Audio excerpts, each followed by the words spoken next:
How to log in your Destiny credit card online. Hello everyone, my name is Ismail and in this video I'm going to show you how you can activate your credit card online on the Destiny. So to do that, watch the following steps and also watch the video till the very end.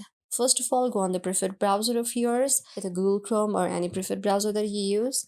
On the top search bar, you can simply search for destiny.myfinanceservice.com. You can also see the right here, this is the website, and when you tap on this you can simply log into the device or also register if you don't have an account.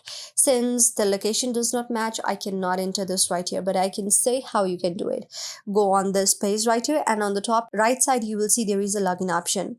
Use your user ID name and your passcode and you can simply log in and activate your credit card. After logging in, your credit card option will be automatically logged in.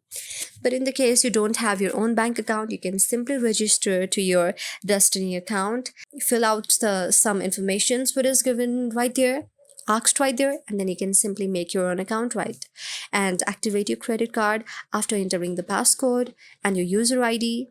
And that's it, how you can do that. So I hope you like the video. If you like the video, then please do thumbs up, hit on the like and subscribe button, also comment in the comment section below.